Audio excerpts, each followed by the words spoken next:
SolidWorks Simulation Professional allows you to simulate fatigue on your designs. In this demonstration, we will analyze a simple scale model of a double wishbone suspension assembly, similar to those commonly found in many commercial vehicles. We need to determine if the suspension elements are able to withstand a randomized loading. When running a fatigue study, you must first create a static loading study. The fatigue study then takes the loading data to extrapolate the component lifetime. For this design, the shock tube of the suspension is fixed into the frame of the car, so a fixed restraint is required at the mounting point to simulate the point of connection. The control arms are attached to the frame of the car, but are allowed to pivot freely to absorb road bumps. Here, we create hinged restraints to restrain all but the circumferential motion. The shock tube and plunger must be able to move axially, but not in any other direction. We can accomplish this by creating a reference geometry restraint. Here, the shock plunger is restrained to only allow motion in the shock tube's axial direction.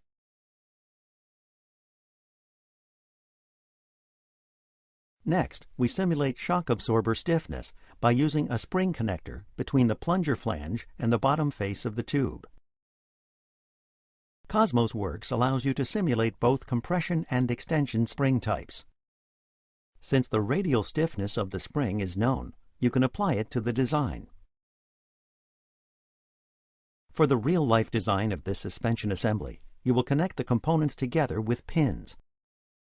SolidWorks Simulation allows you to apply connectors to simulate the behavior of a mechanism without having to create detailed geometry. You can define rigid, spring, pin, bolt, elastic support, link, spot weld, and bearing connectors. Pin connectors are required to act as a hinged joint between components in this design. To apply a pin connector, simply select two cylindrical faces of two components. You can restrict motion by applying pin connectors, by applying a stiffness, or by eliminating motion altogether in the translational direction or in the circumferential direction of the pin. Next, you will apply a force to the cylindrical face of the hub to represent the road force. Because the shock plunger and shock tube must slide freely, the default condition of bonded contacts will not work. Here, touching faces are welded together, thus causing the tube and plunger to act as one piece.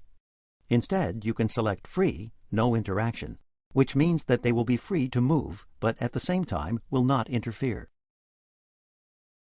Linear static analysis calculates displacements, strains, stresses, and reaction forces under the effect of applied loads. After we run the analysis, the stress plot shows that the design has not deformed significantly from the load. For the factor of safety, the minimum value is 2.5. This is a relatively safe factor of safety for the assembly. We now know that the design will not fail under the typical loading condition.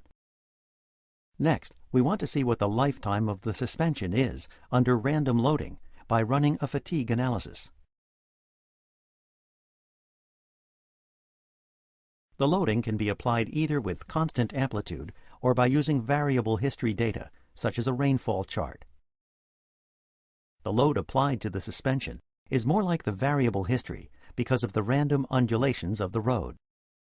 We need to apply a curve that describes the loading that is being applied. With the fatigue analysis set up, it can now be run.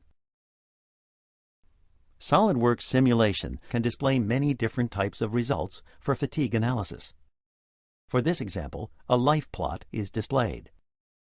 The suspension setup can receive 32 loadings of the curve before failure. While this is acceptable for a performance application, such as a race car, this might be low for consumer use, so the suspension should be redesigned. As you can see, SolidWorks Simulation Professional enables you to verify that your designs will operate as expected during their operational lifetime.